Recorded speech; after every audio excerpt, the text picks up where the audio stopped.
Welcome to Phoenix. My name is Heather Brocious. I'll be one of the chairs for this session. I am the adult coordinator at Geisinger Medical Center in Danville, Pennsylvania.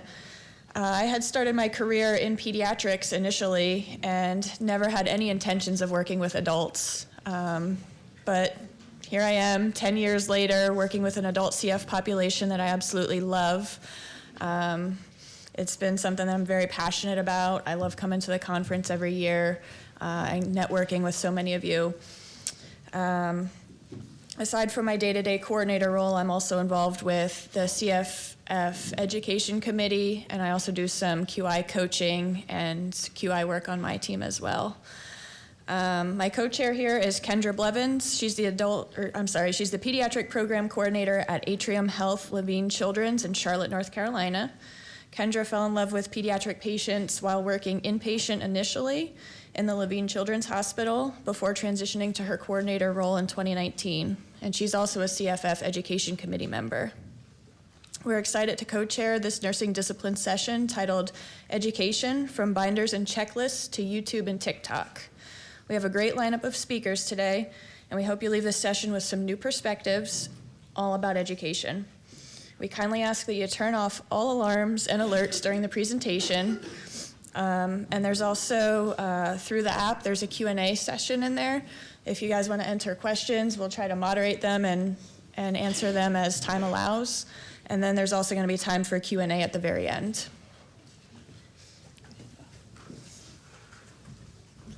So our first speaker this morning is Shannon Whiteman. She's the adult program coordinator at the University of Pittsburgh Medical Center. Shannon has worked in both a CF and a post-lung transplant coordinator role. She's the nursing representative, or one of the nursing representatives, on the CFF Education Committee, and is going to give the Education Committee highlights.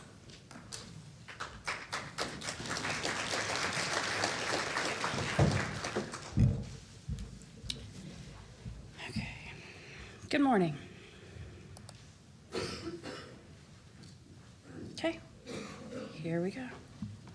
There's not a clicker, just use the mouse. Okay, can everybody hear me okay? Okay, so the Education Committee, we are a group of adult and pediatric specialists, a multidisciplinary group made up of patient, a physician, nurses, advanced practice providers, sorry, I'm a little tongue-tied this morning, psychologists, dietitians, social workers, respiratory therapists, physical therapists, pharmacists, and genetic counselors. We each serve a 3-year term, and the application process is based on experience with CF, experience with creating and reviewing education material, and ideas for development of CF education. Applications are shared via email, My CFF Exchange listservs, and community voice. Sorry. So this is our group from last year.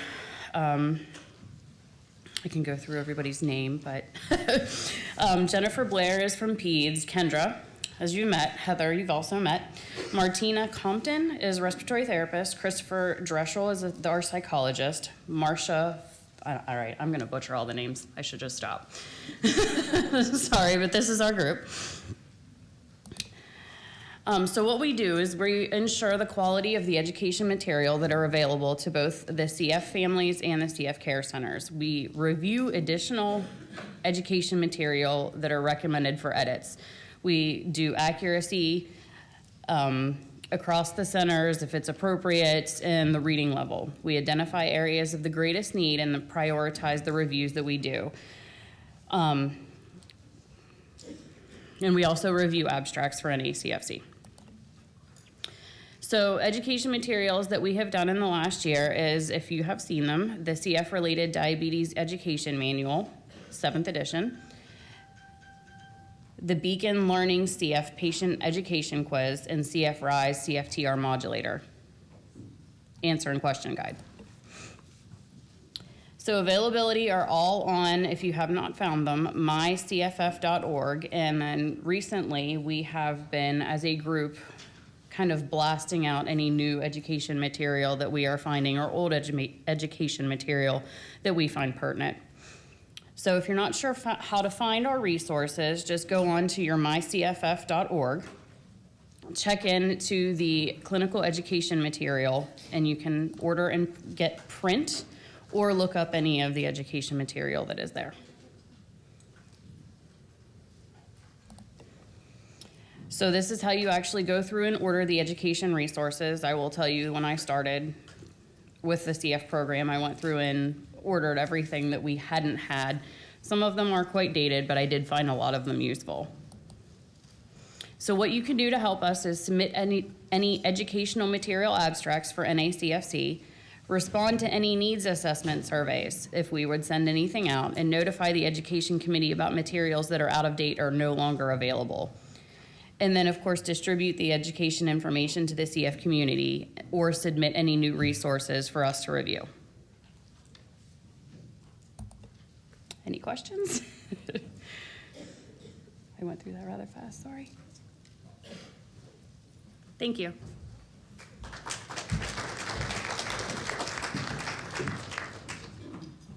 Thanks, Shannon. So next we have two speakers that are going to speak together.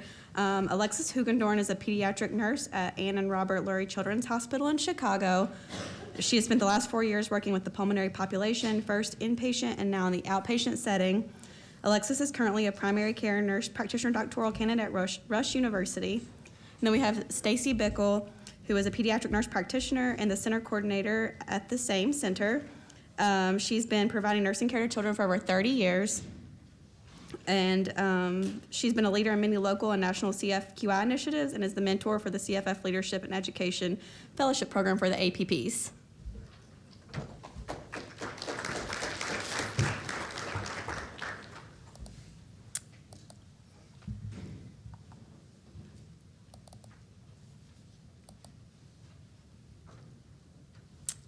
Okay, good morning, everybody. What a big crowd for so early in the morning. I'm really surprised. Yep. So thank you to the moderators for inviting us here with the opportunity to share what we've been doing, sort of revamping our approach to education at Lurie Children's Hospital over the last year. And we titled this talk, The CF Information Highway, Just Where Are Your Patients Going? Neither of us have relationships to disclose related to this. So, as Kendra said, I've been doing CF care for over 30 years. And when I think back about what we had for education 30 years ago, anyone in the room that was here with me would probably endorse that a lot of us had binders, right? And we would give these binders to families when they were first diagnosed, and they would bring them to clinic, and we would add handouts that we would print out for them regarding education. And some families really endorsed this and brought their binders faithfully, and some took them home and put them on the shelf, and we never saw them again. In that time, too, we had education days. And in Chicago, we had a Chicagoland Education Day, which brought together people with CF and their families for a giant education forum with keynote speakers, and they were really well attended. And then, of course, we realized that getting a bunch of people together with CF probably wasn't the best idea, and the new infection prevention control guidelines came out, and CF education days became limited to just families and caregivers. And they got a little less popular at that time.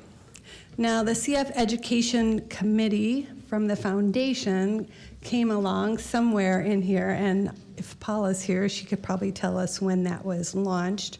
But with that came Port CF and a portal that clinicians could access.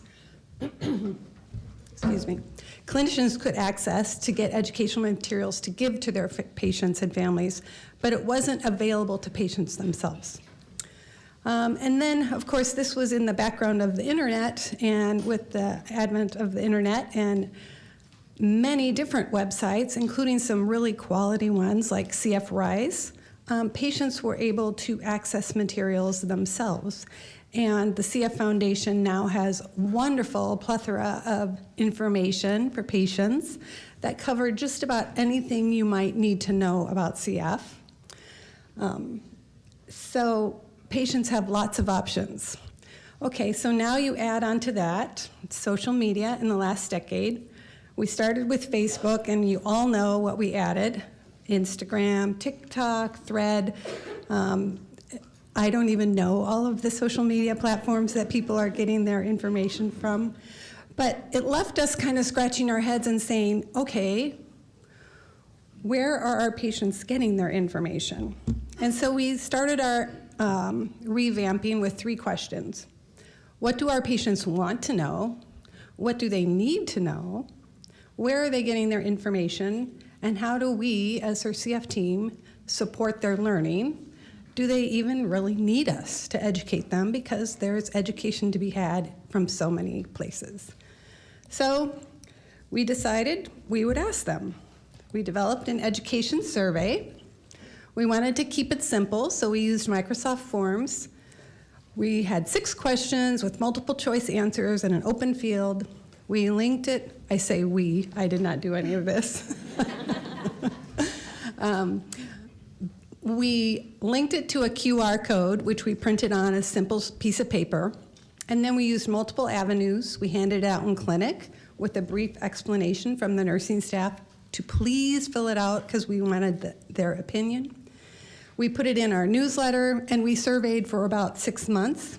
And with that, we got 67 responses, which isn't as many as we wanted, but it still gave us a really good perspective on what people are thinking. And so I'm going to let Alexis take it from here and tell you what we found in our survey. So like Stacy said, the first question we asked was, what do you want to learn? And then kind of the same thing, like what do you need to learn? I think a lot of times as healthcare providers of all disciplines, but I know me as a nurse, I go in with a lot of assumptions. I think I know what people need to learn. I think I know what they want to learn. I think I know what they already know. And this was just an interesting finding that the first, or like the top answers that we received were understanding medications, respiratory treatments, managing illness, and nutritional needs.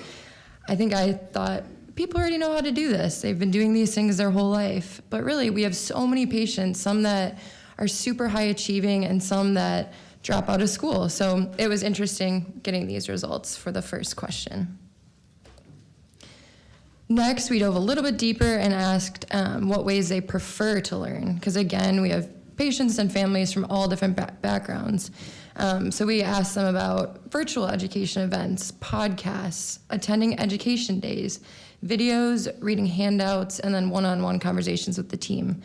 And similarly, we found that most parents and patients, which parents is in the blue, and then patient responses are in the orange bars, the majority of patients and parents still really liked reading handouts and one-on-one conversations with the team. And then videos, podcasts, and attending education events were kind of in that mid-range. And then one more dive deeper, we wanted to know, okay, where are you actually getting your education from? Where are you on that highway? So first, we have our parent results. So parents, almost 90% of or a little bit above 90% of the parents really like to get their education and their teaching from conversations with the team. A little under 60% said from handouts, and then a little bit of Facebook in there too, which we expected. And then for patients, again, it was pretty similar across the board between patients and families, which was actually really interesting. So again, over 90% really said they liked conversations with the team to get their information. Just under 40% said handouts. And then we had a few more websites and TikTok for the kids. So kind of putting all of our results of the survey together, we learned a few things. First of all, virtual has lost its luster. Obviously, we're all here. We like that, physical interaction and personal relationships to learn. It's easier to learn. Handouts are still appreciated. I think it's nice when a clinic visit is very busy, like we all know, kind of having something to go home with, and even for other caregivers that might not be able to attend the visit, having something to learn from is helpful. For social media, like I said, parents are on Facebook, kids are on TikTok, but neither were a top choice for learning. And also websites are helpful, but also not a top choice. So I think you can see in the big blue circle in the bottom, nothing beats the one-on-one conversations. And I think this was really encouraging to us that, okay, maybe, we can focus a little bit more on actual clinic time because patients and families really value their time with us, and we really want to make it effective. So kind of asking the question of how do we best support patient and family learning and education through those one-on-one interactions, we wanted to create a process for patient education that is efficient for us as providers, and then also consistent and personalized for each patient. Everybody's different. There are a lot of things that each family and patient need to learn, but everybody's going to do it at a different speed and at a different time throughout their CF journey. This is just a little bit of a screenshot of how we historically charted education. It was very hard to track. It was not individualized for each patient. It was only accessible to RNs, and it really just wasn't that useful. I have to admit that I honestly didn't really even ask many questions about an education assessment to the families, and often would kind of just click through as just a checkbox. So we decided that for the future of our clinic education, we would create a teaching plan. This teaching plan, we thought we would create a different plan for each developmental stage. So infants, toddlers, school-age children, and adolescents. And essential topics of the CF journey would be outlined in this teaching plan. It will be contained in the EMR, which is Epic at Lurie. And it's going to be accessible by all team members, not just the nurses, because as much as it is our responsibility, we want to make sure that all the team members are having it accessible and able to document. We are hoping to have links to handouts within the education system teaching plan. And like I said, this is a teaching plan that would kind of grow with the patient. We would have it in their chart, and then as they grow older, you can continue to document as you educate. I'm not going to go over this whole chart, but this is kind of our proposed clinic process for implementing the teaching plan.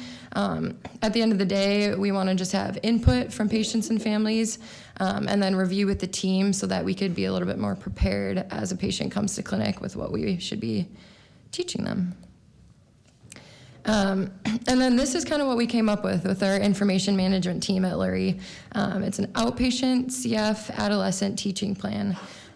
So kind of like our results of the survey said, the top things that our families and patients wanted to learn were understanding medications, respiratory treatments, and nutritional needs. So we listened to them and we put that in our topics in our teaching plan. So as you can see, medications is a topic. So we have a breakout for all the different types of medications that most CF patients will take in their life. So we have a little description, and once that is taught, then we'll be able to educate on that. And then also you can see the links to the handouts that we have too. These are just some more examples. Like I said, nutrition was a big one that patients and families wanted to learn, so we created that as a topic. And then social work was a topic, so if we kind of gave them the CF Rise website or gave them certain handouts, we could document that here too. And then this is just an example of what we would actually document when you teach them a specific kind of title. So if we were going to teach about bronchodilators, we would put who we taught, how ready they were for the learning, if they either accepted it or refused it. We'd say the method of education, if there was an interpreter there, if we showed them a video, if we gave them a handout, and then what their response was. And then we can actually just comment too. So that's kind of where the personalization really gets. We could put a comment that the patient, listened eagerly but didn't verbalize understanding, so they may need reinforcement at a different time. So next steps at Lurie, we're hoping to roll out this adolescent teaching plan in the new year and kind of educate our staff on how to actually document when they do education and just make sure everybody's on the same page about that. We're hoping to hone the clinic process through PDSA cycles and just make sure that clinic process flows with how we do clinic. And then we're also hoping to develop further teaching plans for other ages or developmental stages that I mentioned. Does anybody have any questions?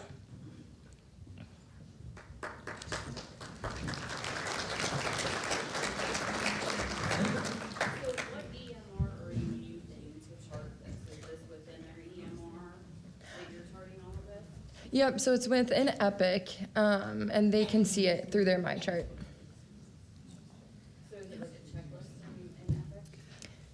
Yeah, so the education tab in Epic, when you're either doing a chart review or in an actual clinic visit, we created another kind of breakout within the education tab in Epic with our information management team that we inputted the teaching plan into. So you can check off what you've taught and you can see what you still need to teach. Yeah. What materials did you decide to use for specifically the adolescent as you're planning? How are you reviewing what materials? Are you also able to document the specific materials in Epic? Yeah. So we had each discipline on our team provide us with the materials that they're currently using. And some of them are CF Foundation website materials. There's some CF Rise materials. There's some that we have created at our own institution. So we just made a list of which materials we wanted in the teaching plan, and then you can document if you've given them to the patient or not. Yeah. How much time are you all devoting in clinic for the education? Is it ready to discharge or where in the process? And that's where I think we have to hone the clinic process a little bit. Right now, each discipline kind of does their own education pieces. I'm hoping to maybe have the nursing discharge be a little bit more robust with education. So that's kind of something that we still have to hone a little bit, but that's a good question. And that was one of the stipulations that we really fought for, is to make this teaching plan accessible to all members of the CF team so that the dietitians can document in there and the respiratory therapist and the social workers, so that all of our education is in the same place and we're not looking at different people's notes.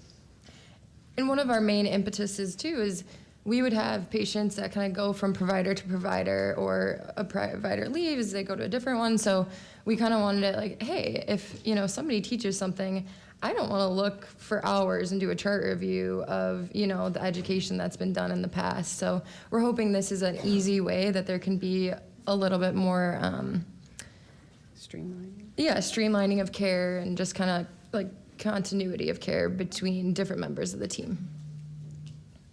Yeah. Are you documenting or using this process in between clinic or only focused on in-clinic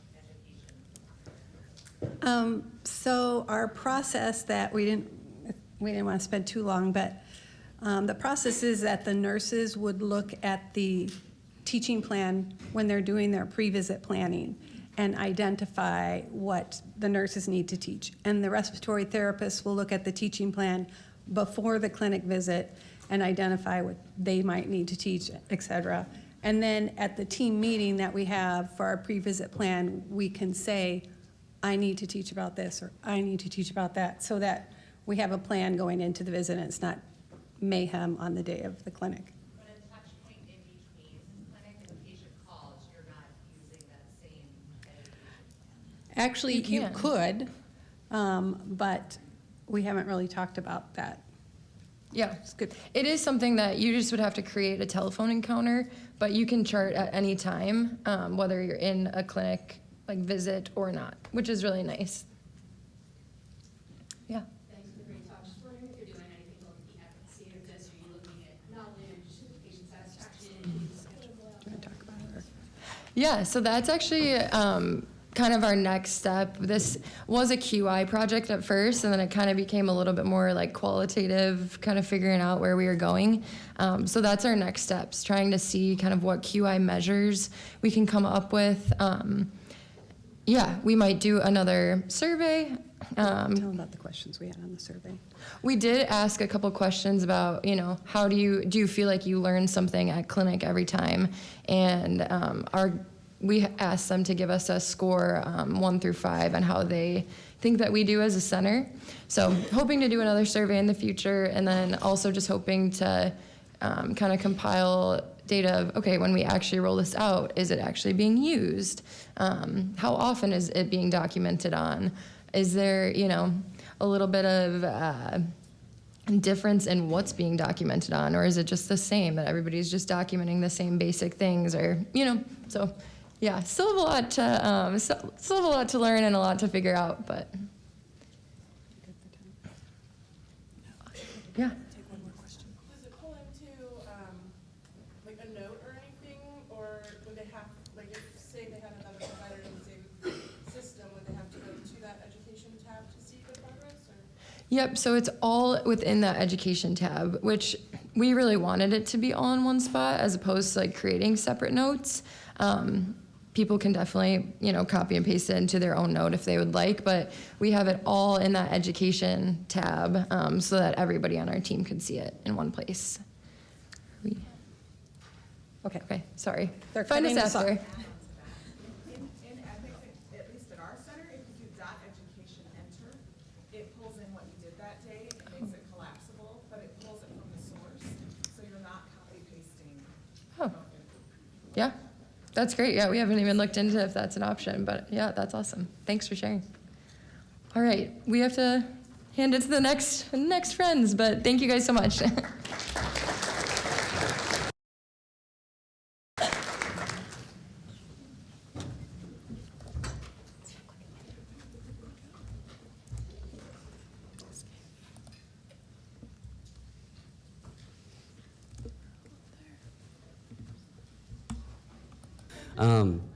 So CF started in my family with my older sister, Caitlin. She is a great role model to me. She's an ambitious woman. She kills it. She's great at taking care of herself, and I aspire to be like her every day. And I look up to her a lot. And my parents, as soon as they had her, found out that she had CF because my grandmother kissed her on the forehead. My grandmother was a nurse, and she got a taste, and she said, "This baby is salty." And she asked the waitress to take it back. And I love my sister, but unfortunately they didn't, so we still have her around. And then that was kind of a red flag for our family that CF was going to be around. So my brother ended up not having it. My older brother Cullen, another person that I look up to and I cherish very dearly to my heart. He's been pushing me, and he's been sending me texts all morning. He's excited that I'm here. And so CF in my family has been around since I was born. And a lot of people in the CF community kind of get this shock value thing. They're like, wow, I am diagnosed with CF either at birth or I'm diagnosed at the age of 15 or 20 or 25, and they have no idea. And then their life gets completely upended, and then their world flips around. For me, this is normal. And growing up with CF, sorry, I just had a moment. It was like kind of surreal. I just realized I'm in the room. I don't do this often. I make TikTok videos. I like set up a tripod, and then I make sure it looks really good, and I do it like 10 times. So this is live, and this is so strange that you're all here and smiling. Normally it's like likes on a phone. And so for me, this has always been my reality. It's that people will say, "I'm so sorry that you have CF. It's really unfortunate that you have CF." And I look at them, and I'm not allowed to cuss at this conference, but I say, "Do you know who you're talking to?" And that's everybody that has CF. Like, everybody that has CF is a warrior. Everybody that has CF is a battler. And that's something that I'm kind of trying to bring to the room today. I know there's a lot of really, really smart, educated people here. My CF care team is here from the San Antonio chapter. I love you guys. Y'all are the most patient people in this room. And believe me, I know. But what I'm trying to bring to the table today is a little bit more on the emotional and the spiritual and the kind of the holistics of health that are outside of the physical realm, because everybody in here knows what we have to do. It's no new news that you got to do your breathing treatments. It's no new news that you got to take care of yourself. You got to eat well. You got to stack on some weight, and you got to be ready when flu season comes around, because it's going to hit. But what I'm trying to approach today, and what I've had experience with on social media, is the mental end of things, and it's the spiritual end of things, and it's the first person perspective of having cystic fibrosis. I know that there's probably some people with CF in this room that know exactly what I'm talking about, and it's hard to put your feet in those shoes until you're in them. I've had the blessing and the opportunity to have made TikTok videos for the last couple of years and grow my following to like 400,000 followers. I didn't expect to get this far. I still don't know what I'm doing up here, to be honest with you, but I found myself in this position to be able to empower people. There's a lot of people here that are saying, how do we educate and how do we advocate? And my question is, how do we empower people? Like, I'm pulling my information from cysticfibrosisfoundation.org and Everyday CF magazines, because we love handouts. We saw it on the slides. We do love handouts, and I personally love them. I'm part of the younger generation. And I have taken the approach to advocating from a personal standpoint, because the last thing I want to do is spread misinformation. My mom is a college professor, and she would string me up if I gave misinformation out on a huge basis to a big audience. So there's a lot of emotional things that go on. It's going to be hard for me not to get emotional up here, because this has been 25 years in the making, right? Like, I've worked really hard to get to this place, and there's a lot of things that I want to say to a lot of people in this room. But I think what we need to focus on now, we've been introduced to this amazing drug called Trikafta, and now I'm realizing I'm going to be around, and it's amazing. It's beautiful. It's cool. Y'all are, yeah, I didn't make it. I don't know why y'all are clapping for me. But I'm realizing that I'm going to be around now. I used to have this mentality of, I want to live my life super fast and super bright, and I'm going to be like a firework, and I'm just going to have a really good time while I'm here. It's not going to be long, but it's going to be awesome. And now I'm like, wow, what is a 401k, right? Like, I have to be an adult, and I have things I need to learn, and it's a little bit intimidating. And that's where it's a beautiful opportunity, and it's a blessing, but it's also a challenge when you change your mindset and your dynamic and your total. It's a paradigm shift. And my CF care team does a really good job at it, and they do a really good job at taking care of the emotional end of things, being empathetic, being able to reach us where we're at. And I also am realizing right now that I don't have a timer up here. So at any point, you feel free to cut me out. There's something to be said about social media. And all of the things that I have done have really only been from a personal point of view. I do a lot of what I'm doing right now in my room by myself. It sounds terrible when I say it, but it's something that I make a video and I'm able to post it. And then there's one kid that sticks out to me. His name is Martin Dalton. And he's a little blonde kid that looks much like I do right now, even though I'm 25. And he has cystic fibrosis. And he made TikToks. And there was a day that I was making a TikTok on my breathing treatment, doing my vest. And on my For You page, I saw this little kid. And I was like, this is strange. He's doing a breathing treatment. He has cystic fibrosis. And he tagged me. And the words on the screen said, keep it up. You're doing great. And I love you. And I bawled. Like a child, I cried. Because that is the community that we have now in the CF community. Travis right here with the Piper's Angels Foundation, we were on Zoom a couple weeks ago. And he looked at me and he said, you are the voice. And I cry a lot, but I cried after that call too, because I realized that I have this position here. Like here, it's weird to see you all looking at me because I'm just a guy with CF, when in reality, y'all are the unsung heroes. Y'all are, you know, the people behind the curtain, the Wizard of Oz, the ones doing all the work, and y'all are the reason that I'm standing here sitting. When I planned this in my head, I was standing. Thanks for working on the screens, Corey. Y'all are the reason that I'm sitting here today, and as much as I would love to be the person to spread groundbreaking information at NACFC, this is one of the most amazing cystic fibrosis conferences in the world. It's day one. We're fired up. We've got our coffee. It's 7 a.m. We're like, we're going to cure the damn thing. We're going to do the whole thing. And we are, right? But now it's not so much if we can make it, now it's about where we can take it. And I think that that is a question that we didn't used to ask. And it was at a certain point like, well, I hope I graduate high school. And then it was, well, I hope I graduate college. And it was like, well, I might even have kids. In high school, I thought I was unworthy of love because I thought I was gonna die young. And I said, okay, I don't wanna meet anybody and fall in love because I don't wanna widow them. And then y'all worked your butts off and gave me Trikafta, and I was like, well, now I can fall in love. That sounds kind of nice. Like everybody deserves that. And that's the perspective that I'm able to share online. And so we look at what is it that people want and need to learn about, and then we look at where are they getting that information from, right? And apparently the kids are on TikTok, and I need to get on Facebook to reach the older people, but I apologize, I'm not really on Facebook. But how do we support them in those endeavors? And for me, on a personal level, that has been the greatest blessing of my entire life, because as a teenager, I had depression and I didn't want to be around. I was insecure, I was vulnerable. I thought CF was a weakness, and I was terrified of anybody knowing that I had it. I refused to share with anybody but my closest friends. And if you knew that about me, no, you didn't. It was weird.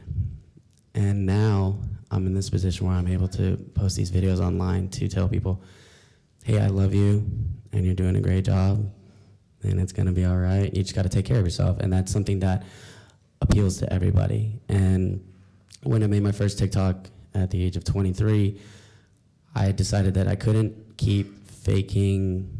I was doing this weird Hannah Montana thing. I was like, I'm gonna live my life like I don't have CF, and then I'm gonna go in my room and do my breathing treatments really quiet because my friends are over and that would be weird. And then I realized I gotta be myself. And I think that's something that everybody in the CF community should aspire to be, because there's absolutely nothing wrong with that. It's actually incredibly empowering. And there's something that's motivational to normal people when somebody with CF goes out there and kills it. And that's what I fully intend on doing. That's what everybody in the community has fully intended on doing, because we have no option. Like, when you have a dream for something, like, you are obligated to chase that dream. You're responsible for that dream because it was given to you. And recently, in my reality, the dream that's been given to me is to, like, empower every young person with CF out there. Because every time that I leave my clinic appointment with decent enough PFTs to go home, I get to leave and I walk out and I have this survivor's guilt, because I walk out of the hospital and I turn around and I look at the 5th floor and I know that there's kids in there that don't get to leave. And I've been that kid in the hospital on my birthday. I've been that kid in the hospital on New Year's, on St. Patrick's Day. That's big in my family. On Thanksgiving, on Easter, and I could tell you what it's like to have the Spurs come visit on the holidays. It's really cool, and then it's really not. And that's not something that any kid should have to go through. Like, it shouldn't have happened to me, and it shouldn't happen to your kids. It shouldn't happen to my kids. And that's the goal, right? That's what we're here for. So with all of the education that we're doing online, social media is the coolest new tool. I know all of us have our phone, and we all check it way too many times a day. I personally am thankful and blessed to be able to be a part of this community. My DMs sometimes are a scary place. My direct messages, sorry, I'm using terminology that some of you I've had, I apologize. But I've had a lot of young people ask me, and this is the part where you don't have to take notes on my talk. Mine's the more like, oh, he did a great job, I love that guy. But if there's one thing that you do know, it's a lot of people with CF don't know how to take care of themselves or find the motivation to do it. And that's something that we all struggle with. That's something that I struggle with to this day. And that's what I get messages about most frequently in the CF community. I wasn't gonna come up here with slides about my, Britney Spears moment when I hit 200,000 followers and shaved my head. Like, there's a reason that there's not slides up here, because it was really gross. It was hard to watch. But I didn't want to come here with stats and analytics on like, this is what people want to see, this is what people don't want to see, this is what is going on in the community behind closed doors and in direct messages where people are scared to ask their providers and their, physicians and medical professionals the questions that they're asking me. I've had questions from people in South Africa saying, hey, how do you do with your breathing treatments? We don't have access to Trikafta yet. Thank you for all that you do. And every time I feel like comfortable, I'm like, oh, I'm great. My health is stable. I'm doing well. We have Trikafta here. I'm chilling. And then I get a message from somebody somewhere across the world saying, hey, we're still in the trenches and we're thankful for you doing all that you're doing. And that just puts me right back down to my chair and I say, okay, we're not done. Like the job is very much not finished. It's like a very Kobe Mamba mentality mindset. Like this is very much not done. And I've heard some very beautiful, uplifting messages from people saying, hey, you're doing a great job. And I've heard some very sad, messages from people saying, hi, I'm not gonna say their name, but I'm from Romania and I recently, got pregnant with my wife and we found out that the kid was gonna have cystic fibrosis, so we decided to terminate the pregnancy, which I'm not gonna cry at NACFC, but you can imagine that's hard to hear as a normal 25-year-old guy that just makes videos on his phone. I want to be everything and more. I want to be able to hug every kid with CF. I want to be able to show up and tell everybody that's gonna be fine. And the reality of it is that sometimes I run away and I don't do that. And every time that I run away, I know that all of you are hitting the alarm clock way too early in the morning, and then you sit in traffic for way too long, and then you go to a job where you're frustrated sometimes because you got to focus on your parents and your kids you don't spend enough time with, and your relationships, and you have a million things going on in your life, and you run towards the cure every freaking day when I'm too tired to run to it myself. And for that, I need to be able to say on behalf of all the people with CF, thank you, because y'all don't hear it enough from us. Everybody loves to look at the people with CF and say, you're doing a great job. The only reason we're here is because of y'all, because y'all showed up and you got coffee and muffins and you said, we're gonna get after it at 7 a.m. in Phoenix. Like that is what this is all about. So I hope that this weekend for you that you take a couple things from my talk. Vulnerability when you're by yourself is very scary, but vulnerability when you're with people who care about you is very strong and it's very cool. And it's worked very well for me, and I have statistics for that work, and they show up online when you look me up. When you talk to somebody with cystic fibrosis, don't treat them any differently than you would anybody else, because they were born with it, and it's just how it is. It's normal life. You don't have to apologize for anything. The only thing that you can apologize for is nothing, really, at all. I was gonna come up with something witty right there, and then I decided not to because I remembered where I was. Professional speaking, it's not TikTok. Thank you guys for all that you do on a daily basis. Let's continue to inspire, to advocate, to empower, and to educate people. I think that we're doing a great job because people look at the CF community and they say, wow, they're doing a great job. We want to be like them. And I plan on continuing to do exactly that, and people are going to keep looking at us and saying, hey, y'all are doing a great job. So thank you, everybody, and I really appreciate all of you showing up from a very personal note. And hopefully we get some slides to work, and we're going to keep it rolling. Love you guys. Thank you.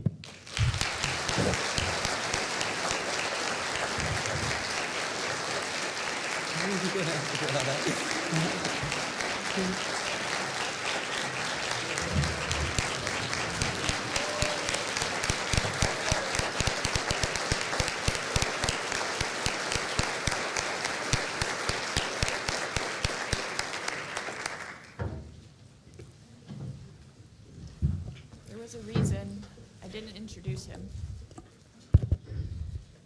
I knew I wouldn't be able to do his introduction any justice, and so that's why he introduced himself. But thank you very much. Yeah, absolutely. We probably have time for maybe 1 or 2 questions, and then hopefully some time at the end for anybody else. Yes.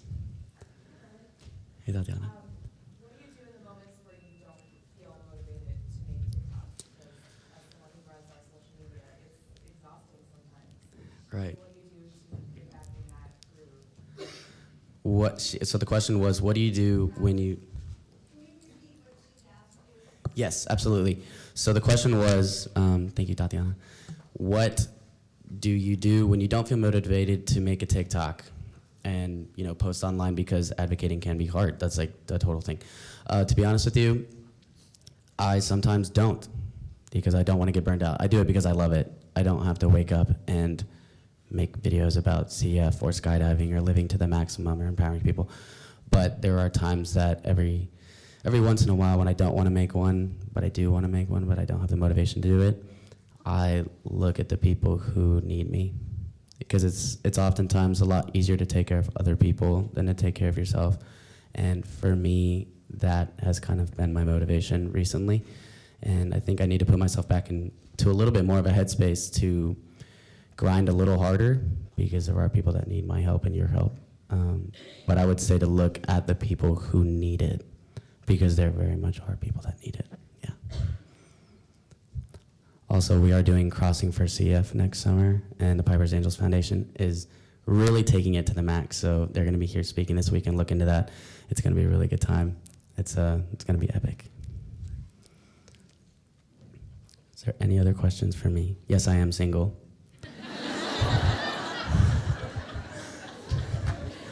Yeah, yes.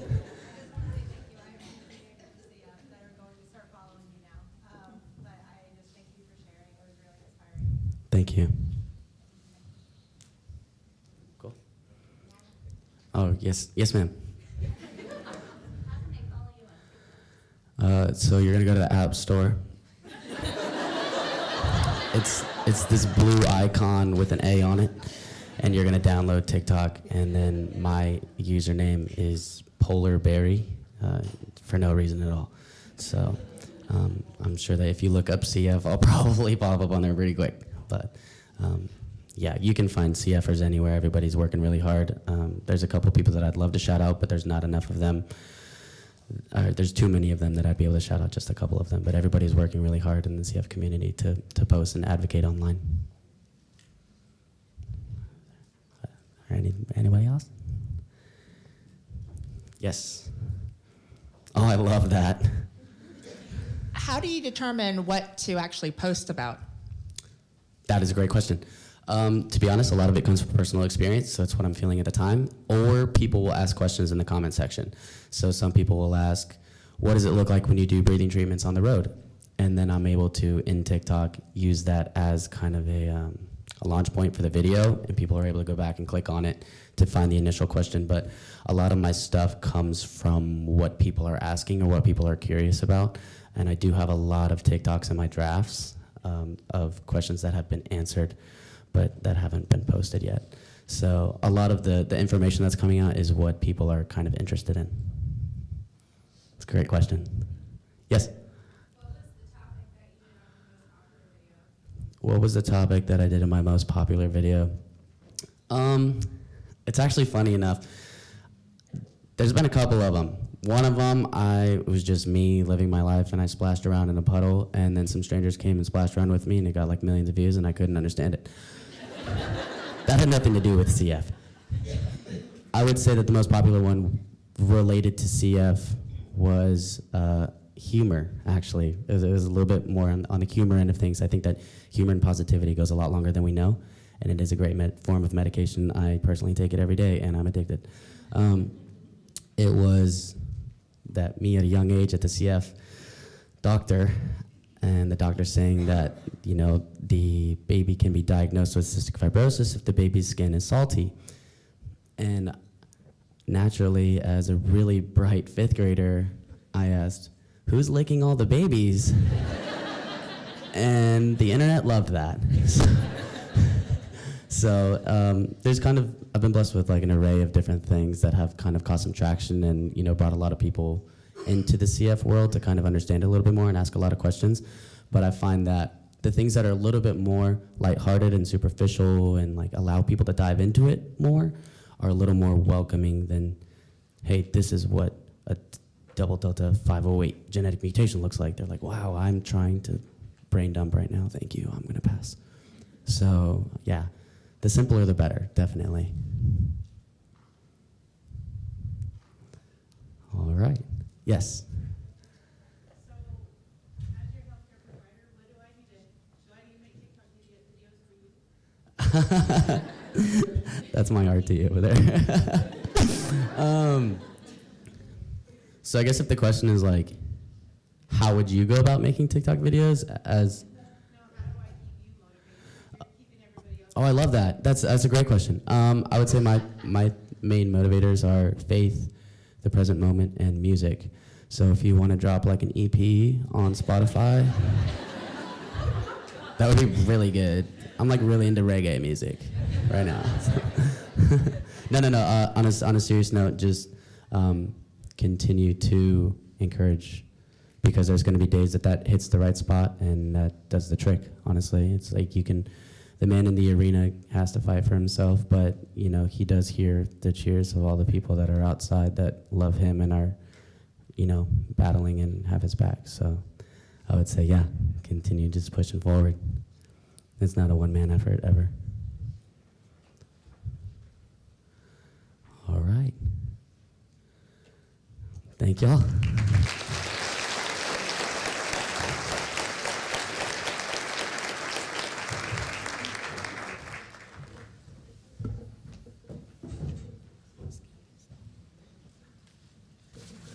Thanks, guys. Excuse me. That was great. Next, we have Catherine Enoch. She's the Pediatric CF Program Coordinator at Mott's Children's Hospital at the University of Michigan Health in Ann Arbor. Kathy's been a CF nurse in the Pediatric Pulmonology Division since 2011 and has been the CF Program Coordinator for the past 8 years. Kathy is a quality improvement leader in both her division and as part of the CFLN. She is also a member of Michigan's statewide Newborn Screen Quality Improvement Committee and has participated in advocacy efforts with insurers. Kathy and Joe, who you'll meet in a few minutes, work together on this presentation.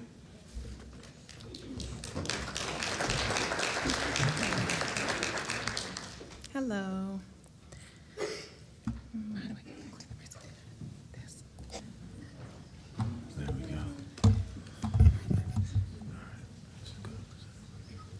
All right, now I get to follow that.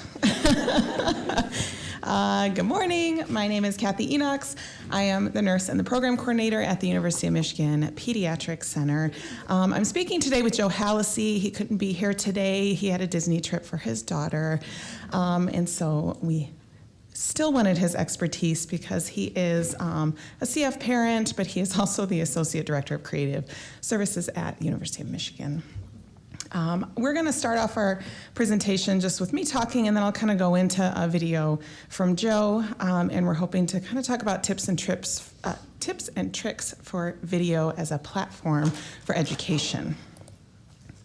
My disclosures are just really related to like effort support by CF grants. And before we get into those tips and tricks, we just wanted to talk a little bit about consider the audience, echoing a little bit of what we heard before of making sure that you're assessing the actual audience that you're making the content for. So you always want to consider who that audience is. Is it for people with CF directly? Are they school-aged, teenagers, newly transitioning adults, or established adults? Is the content really for their parents? Is it for their caregivers or their spouses? Think about newborn screening. Is it created actually for the extended family to educate beyond that immediate household for the support that they might receive? And then are you targeting schools or even other areas of the community? Who are these people? So this is an assessment that we did from a survey of parents of babies who were newly diagnosed with CF. And we actually did the survey for ages 6 months to 36 months, because even as a center that's like 270, we only get, a handful, a dozen or so new babies a year. And so with a small amount of people diagnosed every year, we wanted to make sure we reached as many as we could, but close to the time of diagnosis so they're not forgetting what they learned. And we asked them to think back, and with a variety of questions. It was a long survey, but we included what your preference for education resources was, and they could actually pull each of these areas into the same. So you could say digital is my top and video is my top if you want it to. And so that's why the bars are a little funny here. But what we actually found, one, we weren't surprised with the highly preferred method being verbal interactions and demonstration. I think we all see that in clinic and people ask for that and they call us to get that information. But what surprised us a little bit was kind of the second most highest was that written and printed materials. And then the next most highest was video, with our digital print following after.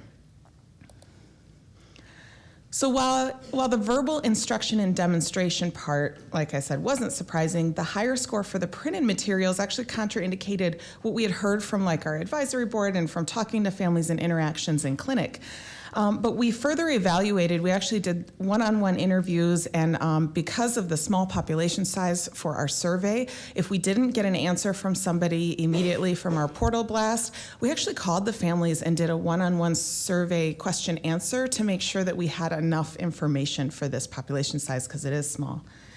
And so we found that families with these materials, with the printed ones, they actually kind of read it once, grasped the information, and then they utilized it to pass it on to extended family members. And so it was really useful because a QR code, a go to this website, scroll down, find the video, just wasn't working for their easy transfer of information to the rest of their support network. And so grandparents, parental aunts and uncles, things like that, it's much easier to just say, yep, come over, see the baby, here's this thing we got from the center and my printed material that you can take home with you and keep because I know it, but I want you to have the resource. Video was still one of the preferred methods, but print had a greater purpose beyond that kind of parental education piece. So although our incorrect assumptions were based on past experiences with families of babies with CF, we, by actually assessing that population, we were aiming to educate, then we were able to tailor our content and create printed materials that we also offered in digital print. So we hand them out in clinic, but then also have them easily accessible on our website. And then we still then put out video content to complement that printed material. So sometimes you can't be in person, and I kind of think of what is that next best thing for that verbal instruction and demonstration. Paper really doesn't give you that demonstration piece. And so video education can be very strong in that area, and it can be a really good addition in our clinic education. And so it offers more places and resources to kind of support the CF community. To find what content was missing, we used other information from our new diagnosis surveys, one-on-one interviews that we had done, and utilized our parent advisory board. We've been able to find some areas where video content would really supplement our in-person written materials, and our advisory board actually spent a whole meeting brainstorming ideas and voting on best options, and worked through what the videos should include. Joe, who you'll hear from in a little bit, really helped with putting the videos together, and he's going to give us kind of an example of one of our most recent videos as airway clearance video was done with a baby. But you can demonstrate in clinic and give out the handout, but these situations where maybe you feel like they need the support at home where I think they said something, but I can't remember exactly what it was. If you have a video to go back and refer to, then it's really helpful for the families, especially as they're training other people in their homes to assist. So if you want to take a look at the two most recent videos that we've done, I'm actually not going to give you a QR code here. I'm going to tell you to go to the CF Education Resources table because we submitted our materials this year for the resources. And so there are QR codes there as well as the examples of our printed materials with QR codes to the online resources, which are free. So that's all in the exhibit hall, correct? And many thanks to our advisory board for the video ideas and content and the stars of the videos. And one of our members is our co-speaker, so Joe Hallisey. He is actually an 8-time Emmy Award-winning video director, and he is the Associate Director of Creative Services at the University of Michigan. He is also the father of an amazing 6-year-old who has cystic fibrosis. As I said, he could not attend today, but he was gracious enough to share his expertise for things to consider when you are making video presentations. Hello, my name is Joe Hallisey. I probably was just introduced by Kathy or the hosts of this panel, but I'll give you a quick description just in case they didn't. I am Joe Halsey. I am the Associate Director of Creative Services for Michigan Medicine. That's my day role. My other role is a part of the Parent Advisory Board for Cystic Fibrosis at Mott Children's Hospital. I have 3 kids. My youngest is 6, turning 7 while you're watching this, has cystic fibrosis. And so I have a kind of a fun dual role of being a parent caregiver and a creative. And so I've been lucky enough to partner with Kathy and the advisory board to kind of make some content in my time. And so we figured we could talk about maybe some tips and tricks about what you can do to kind of successfully try and make some educational videos, right? So let's talk video, right? Why video? Why is that the medium we choose? It's easy to consume, right? People watch video all the time, whether it's on TV, mobile devices, tablet, computer. It's relatively easy to find, and most people know how to access it. It's translatable and it's accessible. We're going to talk a little bit more about that later, but in terms of some of the other educational mediums that are out there, video has an ability to kind of maybe reach an audience that is either somewhat forgotten or hasn't been reached before. Some people hate reading. When I get handed a binder, I go, oh no, this is too scary. I can't do this. This is too much reading. Some other people get real excited about the binder and the first visit, the flyers and things like that. That is not for me. That is not how I learn. I think the pandemic has taught us a lot of things, and one of those is the different ways that people learn. And not liking reading is one of them.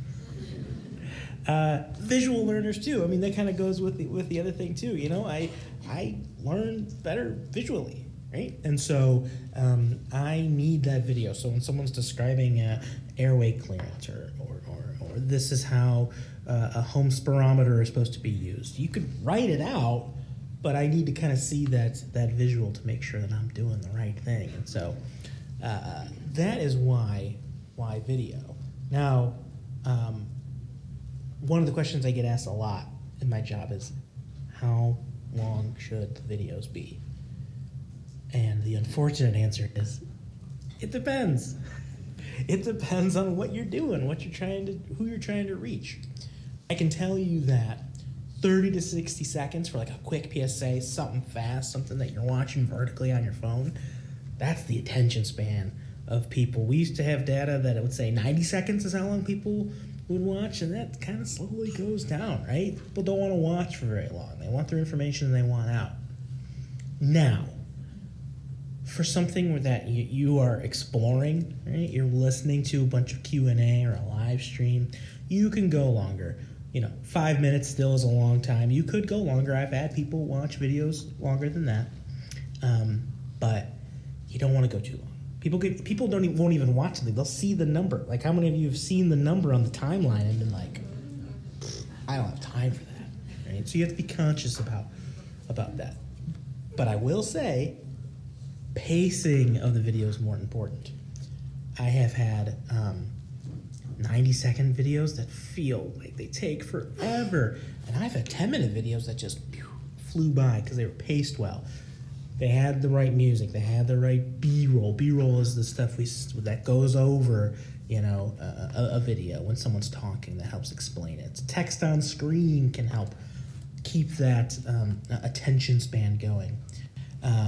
So here's an example of one of our videos about how to take a pill, right? And this is more of a explaining how to do it, to actually show, a small child taking a pill. So if you're watching the video, you can actually see how he does it, right? That's the B-roll, the visual learning part of it, right? That helps with the pacing. And then for more of a patient story, this is a clip for one of our videos about a cancer survivor. This is not a CF-related video, but it's about Michael and his journey with cancer and how he was a swimmer.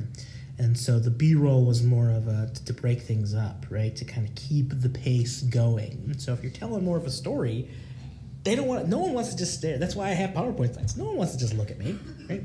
They want to see this. They want to see something else that kind of brings them along. The music helps. The text on screen, we'll talk a little bit more about that later, but that's something that really helps. Another thing that we talk about a lot, who are you talking to? What's this for? Who's your audience, right? What is this for referring physicians? Is this for researchers? Is this for parents? Are you sending this to kids? Is this the general public? You're looking to raise funds? You need to know. Each video would have a different slant, a different type of way to describe it, depending on who you're talking to. Some medical professionals, if they're in on video, they might start talking really high level, and that's just not going to work if you're trying to reach a parent or a patient. And then, if you're trying to talk to other physicians and researchers, you can go into that. You can go into detail. If you're trying to raise money, grandma and grandpa don't want to watch a 90-second video, but a newly diagnosed, parent of a newly diagnosed kid, oh yeah, they'll watch, and they'll learn those words. They'll learn what that stuff is. So you have to know your audience. It's a big part. Don't get lost in the details. A lot of stuff gets overthought with this, right? If you know your audience, you set the tone, know what you're gonna say, and don't start being like, maybe we should include this, maybe we should include that. Should we include this? Pick your subject and go with it, right? Adding more can make a video worse, right? So you want to keep it not necessarily simple, but you want to keep it on track, right? Use plain language, right?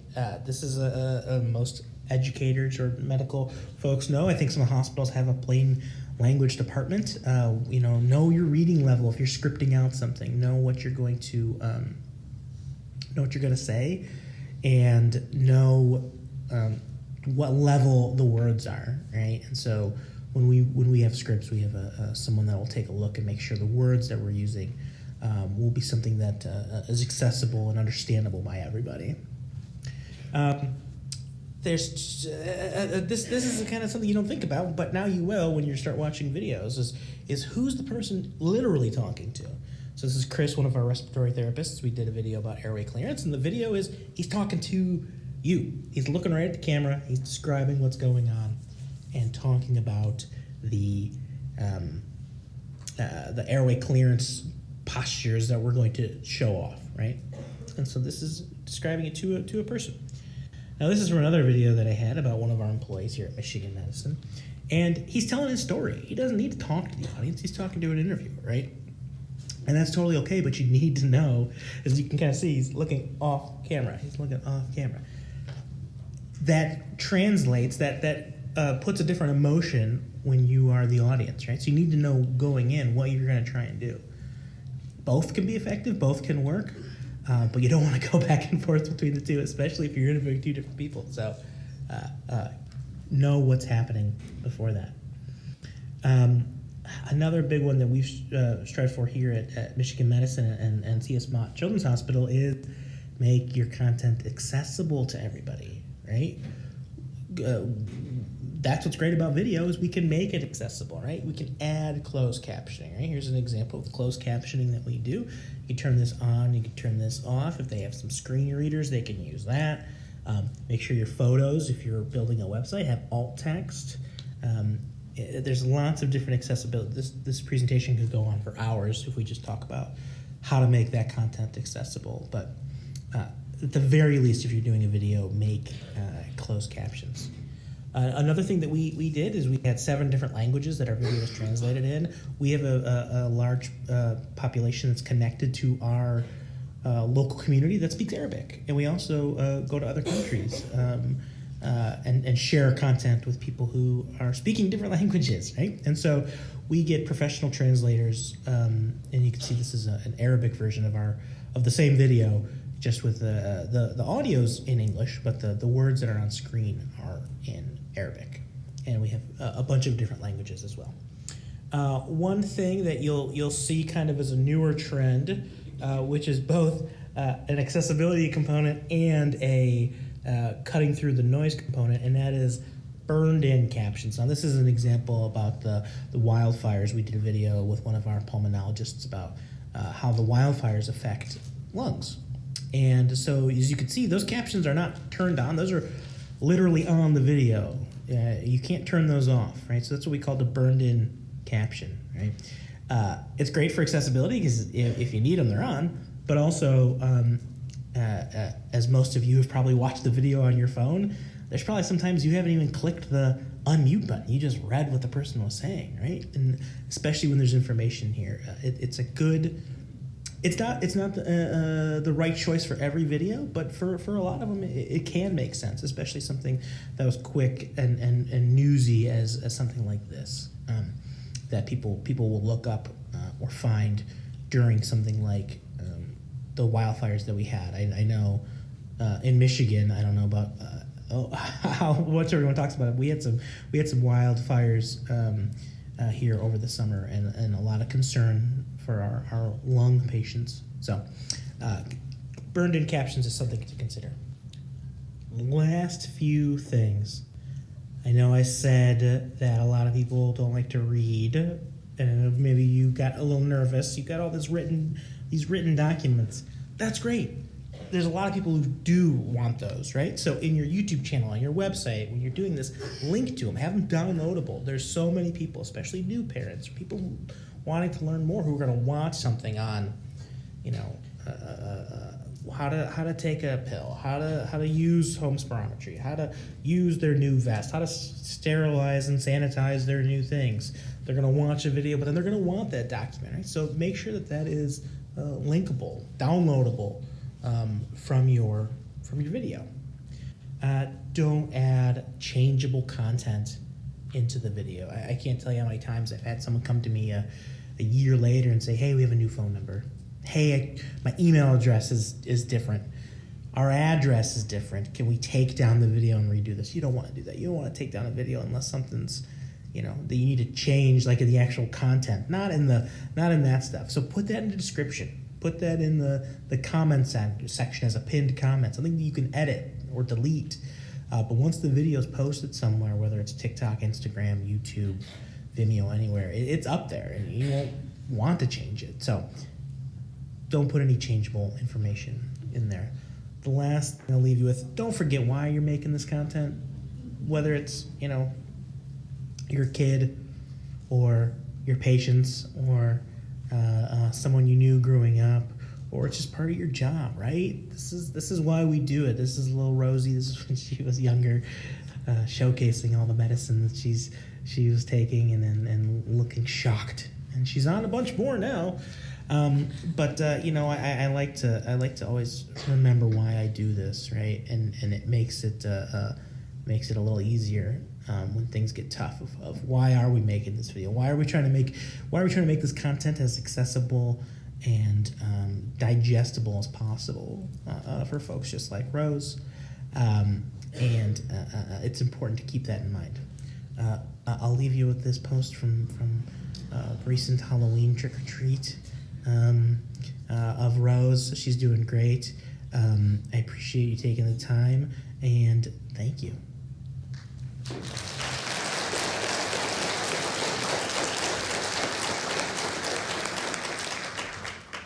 I may or may not be able to answer questions if you have them for Joe, but we have talked a lot, and he is actually an expert at taking all my, let's add that. What if we add this? And he's like, Kathy, no. Keep it focused. No. So he's a great addition to our team. Is there any questions? Do the patients enjoy the videos that he makes for the patients? The question was, do the patients enjoy the videos? They do. Poor little Charlie in the Metallica shirt. He has a very large head now for how famous he is. The video is, I want to say it's 50,000 or something views now, and he's very, very excited about that. And then the other video, the PNPD video, is really for the baby age range, because we do it on a baby who's squirming and crying. And the parents have said that it's been really helpful. And the nurses have said it's been really helpful because parents may call and say, hey, we did this in clinic, I'm having trouble, whatever. And then they can, since we've released it, been able to say, okay, here's this video, go to this, watch it, versus trying to do something over the phone patchwork till you can get them in to really do, extra education if they need more. So far the response has been really good. Yes? Are the videos you all, I guess just two questions. Are the videos you all have made generic enough that other centers could use them and they're not like Michigan specific? And the secondary, are you saying they have been posted somewhere that we could just link directly to your videos with our patients rather than Yeah. have to recreate them ourselves? Yeah, we are Michigan Medicine, so everything has a giant block M on the front of it and the end of it.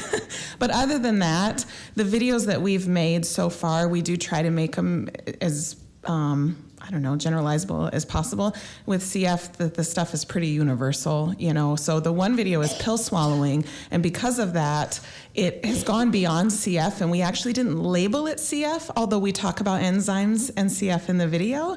The video is really around pill swallowing, and it's short, and so we've actually shared it with the Middle Eastern CF Association, and they're looking to put it on their website for their families because we've been working with a group in Turkey and some groups in Egypt there. And since he has the translations, as soon as we had those translations, we emailed them and said, okay, it's ready for you. So yeah, they're public facing on YouTube, and our printed materials are as well, but they're all at the education table at the CFF education booth in the exhibit hall, and there should be a QR code to take you right to the video.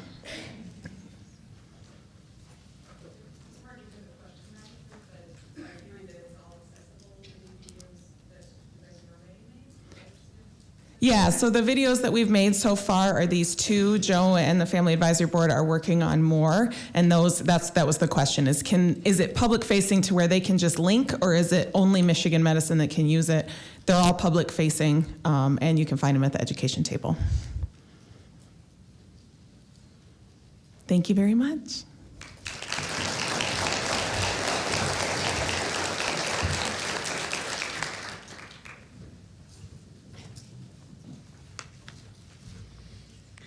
Okay, our last speaker for this morning will be Erin. Erin Sefrud is a clinical dietitian at American Family Children's Hospital in Madison, Wisconsin, and she's held this position for 23 years. Erin has done research on vitamin D and appetite stimulants in CF. She served on the CFF Education Committee and has previously spoken at NACFC.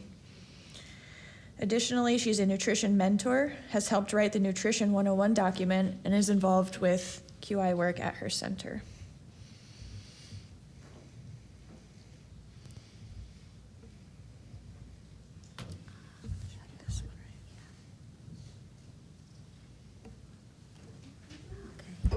I always struggle because I'm so short with it, but I got my tall boots on today, so I'm a little tall. Give me above 5 feet. Thank you for having me. It's very fun to be at a nursing caregiver session. I'm always used to going to the dietitian one, so it's change of pace. So I'm not going to talk about social media or videos or anything like that. I want to talk about whatever platform you choose to use to educate people, how it's important now to take a more designer, unique, individual approach. So, like I said, I'm from the American Family Children's Hospital, CF Center in Madison, Wisconsin. I see a couple people from our group here today. Thank you. So, let's see. So I have nothing to disclose other than my entire career has been spent in pediatrics. I'm going to try to give you some information on adult stuff as well, but I am biased towards peds. So we'll just go over the nutrition recommendations for all people with CF, discuss how highly effective modulator therapy may change that, for growth and weight gain and GI function and vitamin mineral status. Look at recommendations for clinical care moving forward. And I always like to give just a little bit of the science and a little bit of experience too, because I think both are important. So if you think about CF traditionally, kind of, blast from the past, and, we're now referring to it in the nutrition world as the legacy diet, this sort of high calorie, high fat, high salt diet that everybody, pushed. There was that intense focus on weight gain, reaching a certain BMI. You would see a lot of people diagnosed with malnutrition, a lot of fat-soluble and vitamin deficiencies and essential fatty acid deficiencies, frequent hospitalizations for pulmonary exacerbations. You would always see the quote, 85% of people with CF are pancreatic insufficient, and that perhaps is changing. And then my favorite, I remember my very first CF conference in 2002, and it was always like, you always said heart disease and CF. Like, what are you talking? Like, no, that doesn't happen. Which that's all changing now. And then when you talked about the binders earlier, that specific year, I remember getting a giant blue binder, and it had all these food records in it. And then so the people went through and like, oh look, we can add a Twinkie. Oh, and here's where we can add some Starburst. And it's changed so much from then. So we also, a lot of us probably remember too, the big 2008 BMI campaign and these famous graphs that made us also intensely focus on BMI. So on the left, we have the one for kids, and then the right, the one for adults. But basically what we learned was that if you're a good weight for your height, it helps your lung function. And so that's what we focused on for so long. And you would come to these meetings, and that's all people would talk about. It was like the BMI, we've got to get to that perfect BMI. And to achieve this, I would like to think that maybe we didn't promote, a bunch of junk, but everybody hears things and interprets things in a different way. And so definitely, I think the message got across that, high calorie, low nutrient dense foods, lots of sugar, saturated fat, trans fat. A lot of people were doing, super high calorie supplements, sugary supplements. And then all that started to change with the highly effective modulators. So as we know, in 2016, the Kalydeco first came out for adults, and I kind of put Kalydeco in a separate category because I do think it's highly effective, and it is. Orkambi and Symdeco, they came out next. Great drugs, but not life-changing. And then, in October of 2019, Trikafta came out for people aged 12 and above with 1 copy of Delta F508. And then as of May of this last year, it's down to 2 years. And then why I kind of put Kalydeco in a different category, as I said earlier, is, I think it's game-changing, and the fact that it's down to 1 month of age, that's huge. So, people have access to these drugs, and their needs are different now. And if you think about, what all CF affects, and these drugs have different mechanisms, but overall they're improving the flow of sodium and chloride. So your mucus is less thick in your sinuses, your lungs, your liver, your skin, your pancreas, your intestines. So all that has a huge impact on nutrition. So we're like, you would have never seen anything like this before for CF.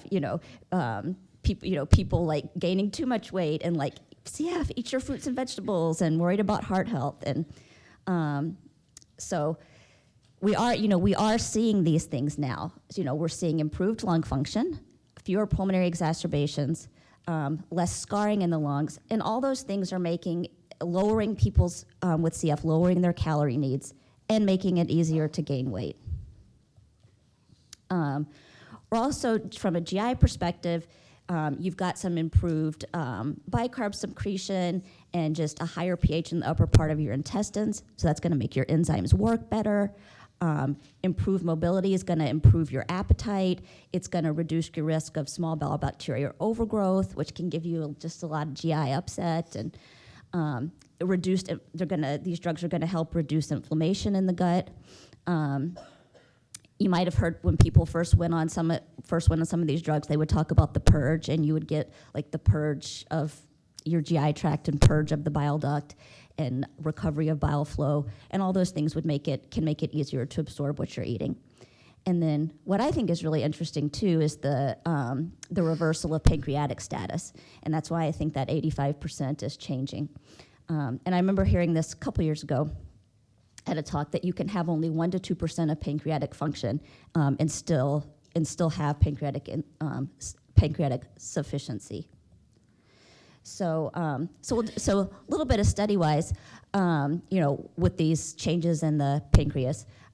We have the Kiwi and Climb studies. Those were both done on ivacaftor in the 2 to 5-year-old population. The Kiwi went to 24 weeks and the Climb went to 84. And basically, you can see they looked at fecal elastase. So that just tells you if someone's pancreatic sufficient or insufficient. A level less than 200 is considered abnormal. So you can see they had, almost 21% of patients after 24 weeks had their fecal elastase normalized. So they changed from being pancreatic insufficient to pancreatic sufficient, which is quite astonishing. So that's going to change the nutrition recommendations right there. And then you can see the Climb study, again, it went out to 84 weeks. You can see that the chart continuing to rise, that more people were becoming pancreatic sufficient. And then I love the beauty, don't worry about the bottom graph. I love the messiness of the top graph. So there's the Arrival study, and that looked at ivacaftor in people 12 to less than 24 months of age.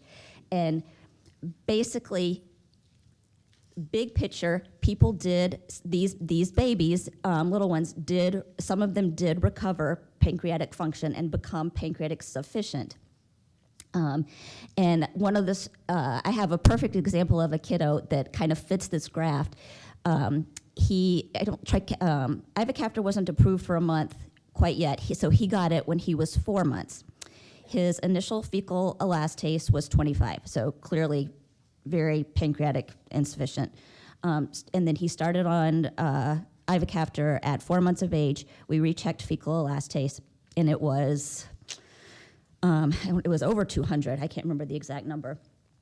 And we're like, cool. And so we stopped enzymes, and then he kind of did like this graph. Then we checked it again a few months later because we were just curious, and then it went back down to I think it was like, I don't remember. It was less than 100, and we're like, what's going on? And do we restart enzymes? And I threw it out on the CF Nutrition listserv, and basically people were like, again, individualized approach, designer nutrition care.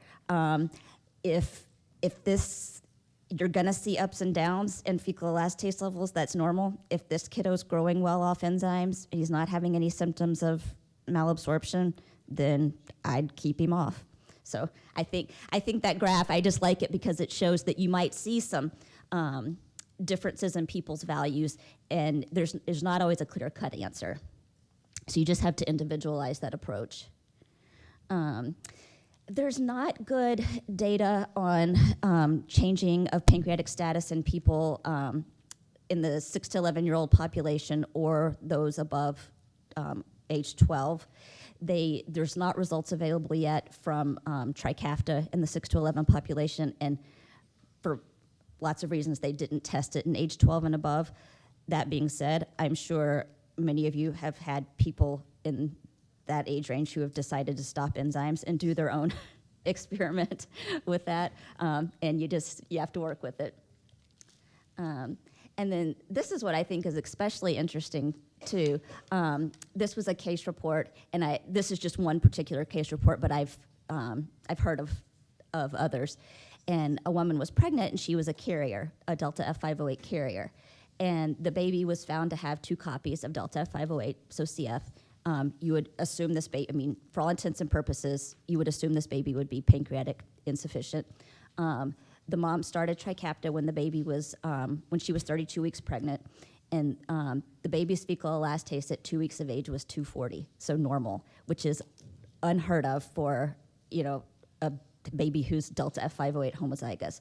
So I think it tells you we're gonna see, there's a lot we don't know, and we're gonna see a lot more changes coming to what we do with people's pancreatic status and their diagnosis of sufficiency and insufficiency.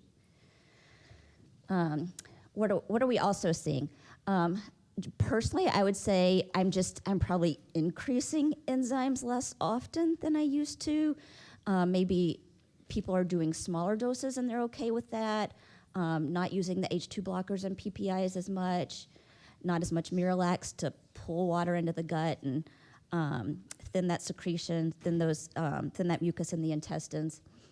I was a little hesitant to put this one on there about the DIOS, the distal intestinal obstructive syndrome, because yes, we're seeing fewer admissions, but I just want to caution too that, and I've seen this a lot on the listservs, that people. I always say people can be on the extremes with their malabsorption. You can have people who, they poop a ton, it's greasy, it's nasty, it's loose, they got tummy aches, gas, and you've got people on the other end who might, they get completely backed up and don't poop. And those can both be malabsorption.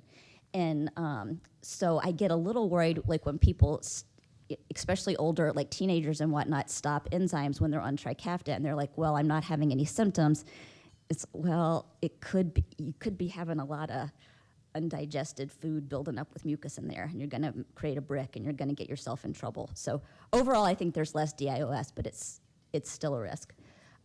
We've certainly seen people be able to decrease or even decrease their doses or stop their fat-soluble vitamin supplements. And in Wisconsin, we still do vitamin D pretty routinely because we don't get as much sunshine. But and then I would say definitely reduced use of feeding tubes and oral nutrition supplements. We used to probably have maybe 20% of our kids were on tube feeds, and now we have 3 kids, and 2 of them are strictly as siblings, and it's a social situation. So we're also, there's tons of studies out there, but we're seeing lots of kids, more kids becoming overweight and obese. And then that diet, that CF diet that we always pushed, leads to more adipose tissue, which makes you have a higher risk of heart disease. And then this is just this was a study, and it looked at, you had the percentage of people overweight with CF in 2001 at 15, and in 2021 it was up to 40%. So, that's great. We definitely, like I said, we pushed weight gain for a long time, but as I'll talk about, that's had consequences, and so we have to change our approach. And then just another study looked at obesity and CF, and between 2000 and 2019, there was a 40% decrease in underweight, a 300% in underweight, a 300% increase in overweight status, and a 400% increase in obesity. And the predictors were obviously, people who are older, lower income, having a milder mutation, a higher FEV1, those on ivacaftor or Kalydeco, and those who are pancreatic sufficient. So we're also now, in addition, to that, we're seeing adults with CF have other diseases: cardiovascular disease, hypertension, sleep apnea, arthritis, insulin resistance, cancer, especially colorectal cancer from that high-fat diet that we pushed all those years. But I'm saying that there's all these changes going on with CF and nutrition and how we want to approach that. But then, does that apply to everyone with CF? No. There's still about 10% of people out there with CF who don't have the genes that will respond to modulator therapy, or they don't qualify. And the Black, Indigenous, and people of color do make up a larger proportion of this group. And like they mentioned earlier, in other countries, they don't have access to modulators. So, there's no one-size-fits-all answer.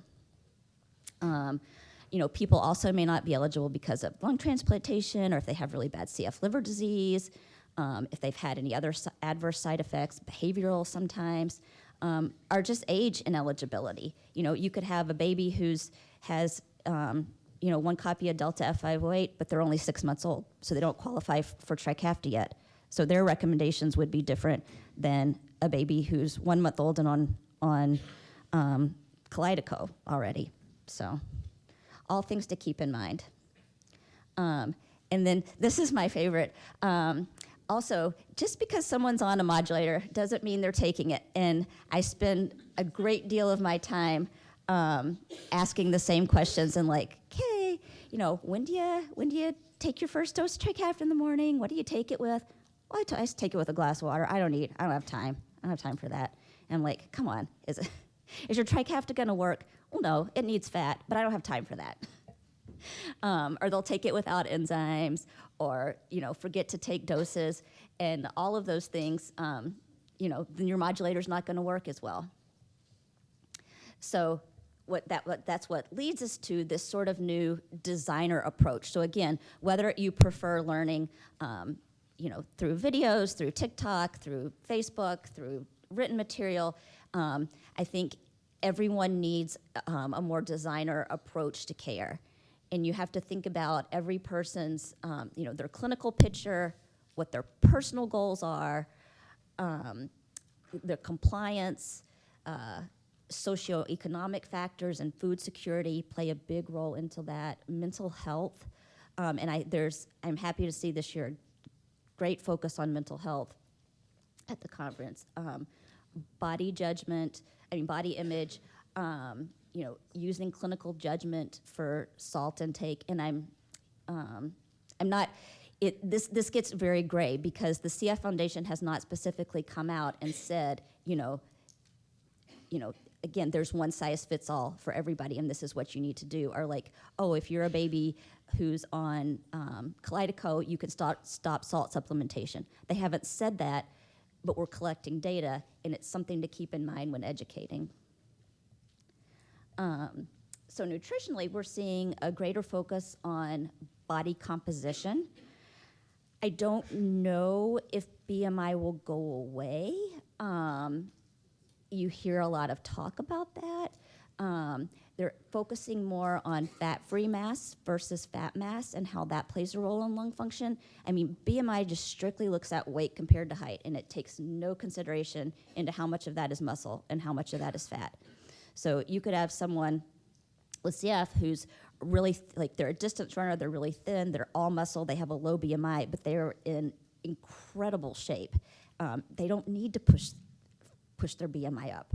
Or you could have someone who's classified as overweight and because they're a bodybuilder and their BMI is really high because of muscle. So we're realizing that this whole BMI thing and this big push towards having this perfect BMI was just, maybe there was a little little bit we needed to learn, and we need to be looking at other things like arm circumference or bone density or hand grip strength. There's not going to be a one size fits all kind of like everybody with CF needs 150%, 200% of normal calorie needs for age. Really, they need to be individualized based on someone's growth history, their nutrition status, the medications they're taking, they're not taking, their physical activity, their disease severity. And then, considering in younger kids, instead of, and I don't want to say too much because this can be controversial, but, are we doing more harm than good, just pushing weight gain in babies if they're gonna end up on a modulator? And there's a lot of debate about that. And should we just aim for normal age-appropriate weight gain? I don't like to read slides, but basically what we're seeing now is this age-appropriate, healthy diet. Emphasize healthy eating just like you would for the general population. Vegetables, fruits, good sources of protein. Because there's no evidence to suggest that routine modification from a well-balanced, healthy diet is associated with improved outcomes. So I think regardless, if you're on a modulator, you're not on a modulator, if you take your modulator, you don't take it, you don't, whatever your situation is, I think we're realizing that people with CF can be okay on can do well, not just okay, can do well, on a regular healthy diet. And how do we reach people with that through this designer education? And you'll see a lot, probably if you go to any nutrition talks, you'll see a lot about more weight neutral approaches for CF moving forward. HAES is one of those. It's called Health at Every Size. Probably with CF, kids were just told, eat, eat, eat, eat. I don't care if you're full, take another bite. And, teaching more than like, okay, you're full, it's okay to stop eating, And then, what are your patient's goals? Maybe they don't care what their BMI is. Maybe they don't care what their weight is. They're just, they just want to be happy and feel good and feel healthy and strong. So really taking that more into consideration. And then this is why I have the baby with the blanket, the psychological impact of changing these lifelong eating behaviors. Because it's, for a lot of people, it's like taking away your baby blanket. I've had people that have been on oral supplements their whole life, and you try to take those away because they don't need them anymore, and they're like, no, like, give me my Ensure, like, don't take it, don't take it from me. And then, so it's very difficult when people have been told, their whole life to just, pack. You could probably say, packing calories, and then now we're pulling that out from under the rug. And so we really have to be mindful of that and think about how we're reaching people and focusing on health outcome measures other than weight. So since this is a nursing group, I would say the role of nursing, which you can do, maybe you know this, maybe you don't. Dietitians aren't always the most popular people in clinic. We're not going to, generally not a family's best friend. Weight and food are touchy subjects. So they may be, your dietitian's not your best friend.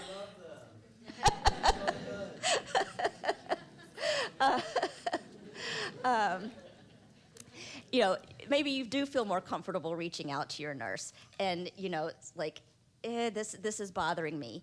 So you can assist with that communication between patients and caregivers and families and the team, and facilitate coordination between team members and topics regarding weight, because they truly, a lot of times people don't want to bring stuff up to us, and they make me feel comfortable bringing it up to you, and then you can share that and we can pass it on. But again, I think the biggest picture, the big message is, no matter what platform you're using to reach people, it's going to become more and more individualized, and we need, especially for nutrition, and just, we need to take that into account. So that's all.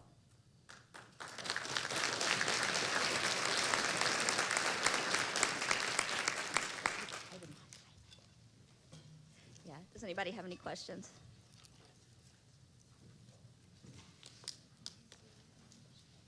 Oh, yeah, hi. Hi, thank you very much for your time, it's very nice. When we were discussing a lot of the impacts of modulator studying, was there any discussion or research about the impact related to cystic fibrosis-related diabetes? I mean, yeah, there's a lot of research going on about that. That's actually the next, that's the next talk that I'm going to, is the one about advances or changes in CF-related diabetes. I mean, I would say experience-wise, like there's still a lot of questions, but like we used to have a separate CF diabetes clinic, and we don't have that anymore because we just, and again, I'm only coming from pediatrics, but we don't have that anymore because we're not diagnosing anybody with CF-related diabetes. So I do think there's ways that that modulators can help with CF-related diabetes. Is it going to cure it? I don't think it's fair of me to say that, but I think it can help a lot of ways and help with insulin sensitivity.